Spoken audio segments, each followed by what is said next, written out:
तो आज के पार्ट में हम बात करेंगे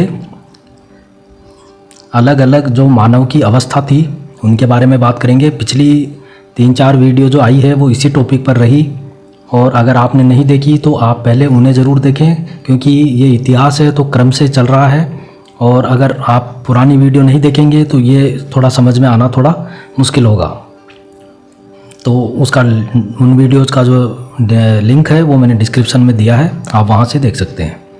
तो देखिए, ये है हमारे मानव की शुरुआती अवस्था से लेकर के और ये आज का मानव। ठीक है दोस्तों, ये प्राइमेट्स जो है ये शुरुआती मानव है, जिसे हम बिल्कुल वानर कह सकते हैं, जिसमें बहुत कम नहीं के बराबर बुद्धि थी। सिर्फ इसको खाना और सोना, ये दो ही चीज़ें इसको आती थी। और ये जो है लास्ट 8वें नंबर का, ये है आधुनिक मानव जिसे जो हम हैं। और इसके बीच में देखिए किस किस प्रकार जो है इसमें बदलाव होता गया समय के हिसाब से, और ये किस प्रकार जो सारा हुआ है ये हम आज इसके बारे में बात करेंगे। वीडियो काफ़ी इम्पोर्टेंट है। अगर आप कॉम्पिटिटिव एग्ज़ाम की तैयारी कर रहे हैं तो इस वीडियो को पूरा ज़रूर देखें, आपको इसमें काफ़ी कुछ जानने को मिलेगा। तो देखिए, यहाँ पर ये समझने से पहले कि प्राइमेट्स जो थे, जो वानर जिनको हम कहते हैं, ये प्राइमेट्स, इनमें धीरे धीरे जो बदलाव हुआ और ये रामापिथेकस श्रेणी में आए। तो यहाँ पर देखिए, ये कोई एक दिन का काम नहीं है दोस्तों, यहाँ पे लाखों सालों का समय लग जाता है। तो हम इनका समय भी यहाँ पर आगे चर्चा में बात करेंगे, इनका कौन कौन सा काल रहा सबका, किस समय ये मानव था, किस समय ये मानव था, किस समय ये मानव था। ठीक है, और इनकी जो खास बातें जो परीक्षाओं में आपसे पूछी जाती है वो सभी हम यहाँ पर बात करेंगे। तो देखिए, यहाँ पर ये सब कुछ पढ़ने से पहले छोटी सी एक बात आपको ज़रूर ध्यान रखनी चाहिए। देखिए, आपके मन में सवाल आता होगा कि ये मानव जो है वो किस प्रकार इसका विकास हुआ है। तो देखिए, यहाँ पर आप एक सांप देख सकते हैं, और इस सांप से किसका विकास हुआ है दोस्तों? धीरे धीरे पक्षी का। ठीक है, तो ये हम कह सकते हैं कि पक्षियों का जो विकास हुआ है वो किससे हुआ है? सरीसृपों से, जो रेंगने वाले जो जीव होते हैं। और ये विकास भी जो है ये भी इसमें लाखों करोड़ों वर्ष का समय लगता है।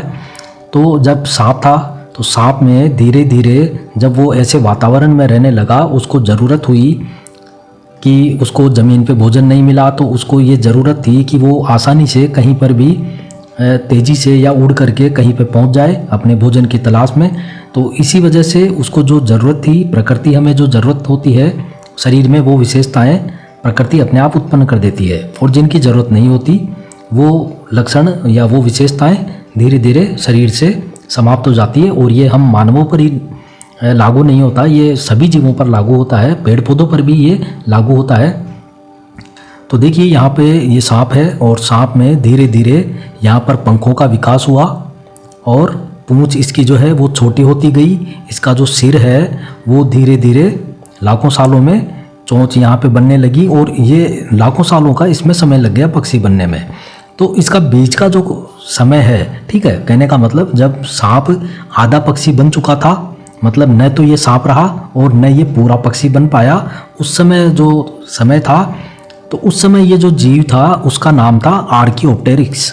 ठीक है दोस्तों, ध्यान रखिए, आर्कियोप्टेरिक्स। ये सरीसृप और पक्षियों के को जोड़ने वाली कड़ी है। ये ऐसा जंतु है जो सांप से बना हुआ है और ये पक्षियों की तरफ विकसित हो रहा है। तो आर्कियोप्टेरिक्स धीरे धीरे फिर ये भी लाखों सालों में धीरे धीरे पक्षी बना। तो इस प्रकार ये विकास होता है। आपने बहुत सुना होगा कि पहले अंडा आया या मुर्गी आई, तो विज्ञान के हिसाब से इसका सीधा सा उत्तर है कि पहले मुर्गी आई। और मुर्गी कैसे आई? क्योंकि मुर्गी जो है वो किसी दूसरे जंतु से विकसित हुई है, और उसके बाद मुर्गी ने फिर अंडा दिया है। क्योंकि मुर्गी के बिना अंडा तो बिल्कुल असंभव चीज़ है, तो मुर्गी का विकास हुआ है किसी दूसरे जानवर से, तो पहले मुर्गी आई है। तो अब यह आपको समझ में आ गया। तो इसी प्रकार मानव भी जो है उसमें धीरे धीरे विकास हुआ है। तो ये आप मान लीजिए ये प्राइमेट्स है, वानर, और ये है आज का आधुनिक मानव। तो यहाँ पे लाखों करोड़ों सालों में जाके और ये विकास हुआ है। अब यहाँ पर हम बात करेंगे सभी मानवों की।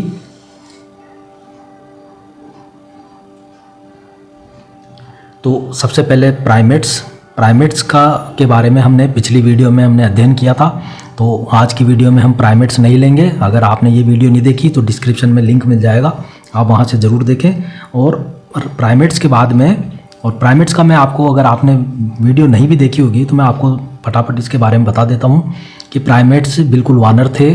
बुद्धि इनमें बिल्कुल नहीं के बराबर, बहुत छोटी बुद्धि थी इनके अंदर। और ये जो थे वो 4 पैरों पे चलते थे, मतलब इनके हमारी तरह इनके हाथ अलग नहीं थे। ये जैसे गाय वो या भैंस जैसे चलती है उसी प्रकार ये भी चलते थे। और इनकी जो उंगलियां है और अंगूठा ये जुड़ते नहीं थे, ठीक है। ये देखिए, ये उंगलियां अलग है और अंगूठा अलग है, तो ये हमारा तो अंगूठा उंगलियों से इस तरह से जुड़ जाता है, तो पकड़ने में हमारी किसी भी चीज़ की पकड़ जो है वो मजबूत हो जाती है। लेकिन प्राइमेट्स के साथ में ऐसा नहीं था। अब देखिए दूसरा आता है हमारा रामापिथेकस, या इन्हें होमोनिड्स भी कहते हैं। तो रामापिथेकस की खास बातें देख लेते हैं परीक्षा के हिसाब से। रामापिथेकस, तो यह कब की बात है दोस्तों? यह 14 मिलियन वर्ष पहले की बात है, जब रामापिथेकस मानव इस पृथ्वी पर था। दूसरी इसकी विशेषता देखिए, यह अर्ध उत्थान मुद्रा में चलता था, ठीक है। न तो ये प्राइमेट्स हमने पढ़ा, प्राइमेट्स जो थे वो बिल्कुल गाय की तरह 4 पैरों पर चलते थे।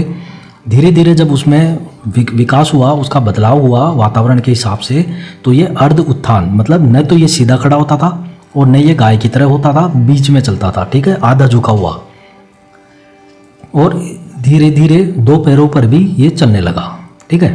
और जबड़े इसके भारी और दांत बड़े थे, क्यों? क्योंकि ये मांस खाता था। अगला आता है हमारा ऑस्ट्रेलोपिथेकस। रामापिथेकस के बाद ऑस्ट्रेलोपिथेकस, तो इसे हम आद्य मानव या प्रोटो मानव भी कहते हैं। इसका जो समय है वो 5 मिलियन पूर्व का है, ठीक है। मैंने आपको पहले ही बताया कि 1 मिलियन में 10 लाख होते हैं, तो 5 मिलियन मतलब लगभग 50 लाख पहले का ये मानव है। और ये सीधा खड़ा होकर चलने वाला मानव था, ठीक है। ये सीधा खड़ा होकर चलने लगा हमारी तरह। इस मानव ने बड़े शिकार करना प्रारंभ किया। इससे पहले छोटे छोटे शिकार करता था, पक्षियों के या छोटे जानवरों के, लेकिन धीरे धीरे ये बड़े शिकार भी इसने शुरू किए ऑस्ट्रेलोपिथेकस ने। और इसका जब मस्तिष्क का आकार कितना बड़ा है दोस्तों? 480 क्यूबिक सेंटीमीटर, तो ये इसका आकार है। और आप जैसे जैसे आगे चलेंगे ऑस्ट्रेलोपिथेकस के बाद में, आगे जैसे जैसे हम आगे मानव की बात करेंगे, इसका जो आकार है मस्तिष्क का ये भी बढ़ता हुआ जाएगा, और उसी हिसाब से उसमें बुद्धि भी बढ़ती जाएगी और वो समझदार होता जाएगा। तो इसका मस्तिष्क का आकार 480 क्यूबिक सेंटीमीटर था, और जो चिंपैंजी के आकार के बराबर है। तो आप ये मान सकते हैं कि ऑस्ट्रेलोपिथेकस जो है लगभग आज जो चिंपैंजी आप जानते हैं वनमानुष, उसी के जैसा दिखने वाला मानव था। अगला 1470 मानव, ठीक है, 1470 मानव, ये थोड़ा इम्पोर्टेंट है दोस्तों। देखिए कब की बात है 1470 मानव या होमो हैबिलिस, कब की बात है? ये 2.5 मिलियन वर्ष पहले की बात है, जब ये मानव धरती पर था। 2.5 मिलियन का मतलब 25 लाख साल हो गया। मस्तिष्क का इसका आकार देखिए बढ़ता जा रहा है। 480 पहले था और इसके बाद में 800 क्यूबिक सेंटीमीटर हो गया। और यही वो मानव है जिसने रास्ते में पड़े पत्थरों को पहली बार औजार के रूप में काम में लेना शुरू किया, ठीक है। मतलब जैसे जैसे ये मस्तिष्क बढ़ता जा रहा है, समझदारी बढ़ती जा रही है, और नई नई चीज़ें भी वो खोजता हुआ चला जा रहा है। तो रास्ते में पड़े हुए पत्थरों को उठा करके और उनको औजारों की तरह काम में लिया। इससे पहले भी देखिए पत्थर के तो काम में लेता था, लेकिन शिकार करने के बाद में उन पत्थरों को फेंक देता था। लेकिन यहाँ पर औजार की तरह, मतलब उन पत्थरों को वो संभाल कर भी आगे के शिकार के लिए रखता था। इसी समय से पाषाण काल प्रारंभ होता है, ठीक है। पाषाण काल हमने पहली दूसरी वीडियो में हमने पढ़ा, तो पाषाण काल जो है वो इसी समय से 1470 मानव के साथ ही शुरू होता है। अब देखिए आपके मन में थोड़ा सा एक सवाल उठ रहा होगा कि 1470 मानव, ये क्या अजीब सा नाम है, 1470 का क्या मतलब है? तो देखिए यहाँ पर एक थोड़ी सी स्टोरी जुड़ी भी है, इम्पोर्टेंट है परीक्षा के हिसाब से भी। 1972 की बात है। एक पुरातत्ववेत्ता थे जिनका नाम था रिचर्ड लीकी, और इन्होंने खुदाई की कहाँ पे? अफ्रीका महाद्वीप है, उसमें केन्या देश है, और इस केन्या देश में रूडोल्फ नाम की एक झील है, उसके किनारे रिचर्ड लीकी ने क्या की? खुदाई की। कब? 1972 में। और इसी झील के किनारे खुदाई में जो अवशेष प्राप्त हुए जिस मानव के, मतलब कौन से मानव के, इसी के 1470 मानव के। तो उस समय तो 1470 नाम नहीं था, लेकिन जो वो अवशेष इस मानव के जो मिले उनको केन्या के नेशनल म्यूजियम में संभाल करके रखा गया। और वहाँ पे और भी चीज़ें थी, ये अवशेष थे ये जो रखे इन्होंने, इससे पहले भी जो कई चीज़ें थी तो उनके क्रमांक जो होते हैं लिस्ट में कि एक नंबर पे ये चीज़ रखी हुई है, दूसरे नंबर पे ये चीज़ रखी हुई है। तो इस मानव के जो अवशेष थे वो जब इस लाइब्रेरी इसमें म्यूजियम में रखे गए तो उसका जो क्रमांक था उसमें लिस्ट में, कैटलॉग में, वो 1470 नंबर था और इसीलिए इस मानव का नाम भी 1470 मानव पड़ गया। ठीक है, तो यहाँ पे ये इम्पोर्टेंट है थोड़ा। अगला देखते हैं होमो इरेक्ट्स। ठीक है, होमो इरेक्ट्स हमारा 5वां मानव धीरे धीरे समझदार होता जा रहा है और ये है 5 लाख साल पहले का मानव। मस्तिष्क का आकार देखिए बढ़ता हुआ 1000 क्यूबिक सेंटीमीटर हो चुका है और इस मानव में रीढ़ की हड्डी जो है वो बिल्कुल सीधी हो चुकी है। जबड़े ऊपर का हिस्सा अंदर, ठीक है, जो जबड़े होते हैं हमारे, जो ऊपर का जबड़ा है, ये जो इससे पहले के जो मानव थे इनमें ऊपर का हिस्सा थोड़ा बाहर था और नीचे का हिस्सा थोड़ा अंदर धसा हुआ था। तो ये ठीक होने लगा, मतलब हमारी तरह धीरे धीरे ये आकार ले रहा है। तो ऊपर का जबड़ा जो बाहर था वो धीरे धीरे अंदर आने लगा और नीचे का हिस्सा बाहर आने लगा। और यह पहला मानव था जिसने बोलना सीख लिया। अगला हमारा आता है होमो सेपियंस। ठीक है, और इसका होमो सेपियंस का जो अर्थ है वो है बुद्धिमान मानव और इसका समय है 2.5 लाख वर्ष पूर्व। ठीक है, 2.5 लाख वर्ष पूर्व इसका ये मानव है होमो सेपियंस। और इसकी खास बात यह है कि देखिए मस्तिष्क का आकार 1000 से भी बढ़ करके और 1200 क्यूबिक सेंटीमीटर हो गया, मतलब काफ़ी समझदार हो गया। अच्छा, आपके मन में ये सवाल आ रहा होगा कि हम आज का जो आधुनिक मानव है उसके मस्तिष्क का आकार कितना है? तो ये दोस्तों 1450 क्यूबिक सेंटीमीटर होता है। तो यहाँ 1200 तक पहुँच गया, मतलब काफ़ी समझदार हो गया।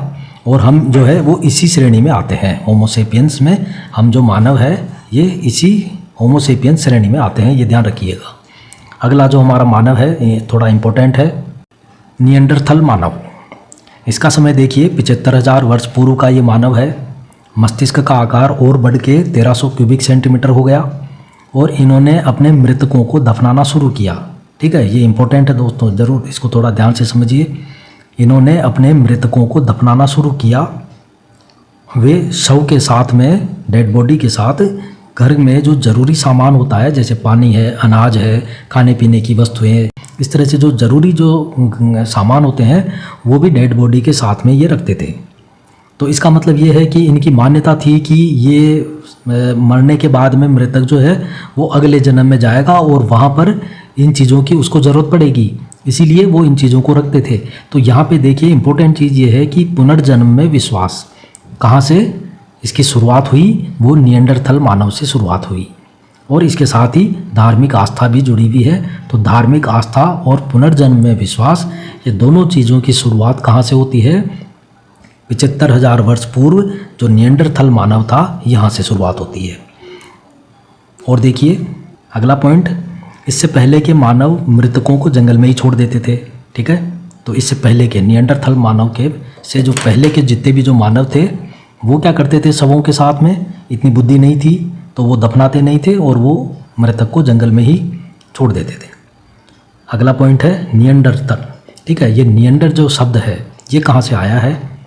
तो जर्मनी में एक घाटी का नाम है निएंडर और यहीं से इस मानव के क्या मिले? अवशेष मिले और इसी कारण इस मानव का नाम निएंडरथल मानव पड़ गया। अगला और हमारा जो अंतिम मानव है, जो आधुनिक मानव है, उसका नाम है होमो सेपियंस सेपियंस। ठीक है, मॉडर्न मैन या आधुनिक मानव इसे कहते हैं। और ये इसका देखिए इसकी शुरुआत जो है ये कब आए?